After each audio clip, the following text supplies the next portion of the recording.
Hey guys, welcome back to youtube.com/realesrough.com.net. So I've been using the DJI Osmo Pocket 3 for almost a year now, and I think I'm pretty qualified for this.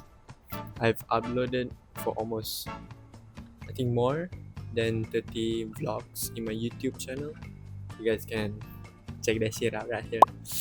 So yeah, I'm pretty qualified to give you guys whether this camera is worth your money or not. I'm going to divide this video into three parts. That is part 1, why did I buy it? Part 2, the pros and cons of this camera. Part 3, is it worth buying? So number 1, why did I buy it? It's pretty simple. I'm a guy that loves to film random stuff. That's kind of part of my hobby. But yeah, every time when I go out with my friends, or even when I'm doing stuff by myself, I always think about, man, what if something funny happens? And to be honest, most of the time, the funny thing actually happens. So it made me think about, I shouldn't just rely on my phone all the time. I'm going to need a camera for this, for my hobby. So yeah, I looked up on the internet, and DJI Osmo Pocket 3 is one of the best camera out there for my type of filming. So here I am with the DJI Osmo Pocket 3. So let's move on to part 2, which is the pros and cons of the Osmo Pocket 3. We're gonna talk about the good side first, the pros. So number 1, which is easily the top, it's very portable. This thing is so small, it's genuinely so small, it's almost the size of my hand right here. You can put it in your pocket or anywhere you want, so it's very convenient. Like you can bring it anywhere and just pull it out of your pocket and shoot whatever you want right at that moment. The second good thing about this camera is the video quality.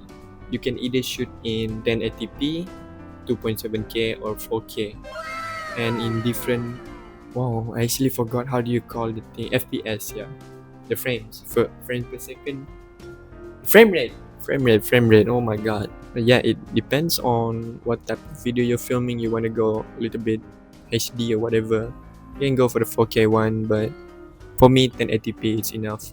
Otherwise it'll be pretty hard to handle when you're editing. The third thing that's good about this camera is the flip screen. You can press the joystick 3 times and the camera will flip down, so you can film like what's in front, or you can film back here when you're filming in front. So yeah, it's very convenient. So number 4, built-in gimbal. That's one of the biggest attraction for the Osmo Pocket 3 is built-in gimbal, the stabilization that it has. So you can be jumping around, you can be running or whatever, you can be in a car, you can even attach it on a car. Boy, if you don't get your squiggly diggly head. This shit will still be stabilized as freak, bruh. I'm not even joking. Number 5, guys. Number 5 is is is the customization. Yeah, so this thing you can customize it all you want. I'm talking about externally and internally. The internal, yeah, the settings, you can do whatever you want with it, like the frame bits, whatever, however you call it. I don't really care about that much, but I really care about the external customization. You can add a white lens to it. You can add a magnet casing where you can stick it somewhere, like stick it on a metal, some shit, and it will stick there, and then you'll get a really cool shot, which I always do most of the time. Or you can even put it on a tripod. And 6, fast tracking feature. For me, this one, if you are vlogging, this is pretty much the best thing you will have. It's like your best friend type shit. Basically, just tap on the mini screen twice on someone's face, and then yeah, you will track your face around. You can jump, you can do whatever. But for me, this one, if you're in public and then you face track on your own face. It's really important because you gotta be talking and then you gotta be walking in front to see where you're going. Sometimes with a real camera, you don't have the time to do it. You gotta look at your camera, you gotta walk in front, and you gotta keep your face in the middle of the frame, which is pretty hard. So yeah, face tracking, really good feature. Last but not least is the DJI Mimo app. It's basically just the app for your phone. You can connect your camera with your phone. So in case you're having a long distance relationship, just kidding. If you're pretty far away from the camera, then you can remotely control it from your phone. There's a joystick button right here, and then there's a recenter button right here, the zoom button right here. You can go into details on other people's video, but I'm just saying what I like about this camera. Now I want to talk about the cons. So number one is the battery. If you shoot in 4K or 2.7K, the battery of this camera drains really fast. Last night, I was shooting a video and it was at 30% battery, but I shot in 4K, so she didn't even last like 15 minutes and then my battery was out. So if you're planning to shoot in really HD, ultra HD, consider a power bank or an extra battery. Number two is how fragile this camera is. It's better to get a casing like me.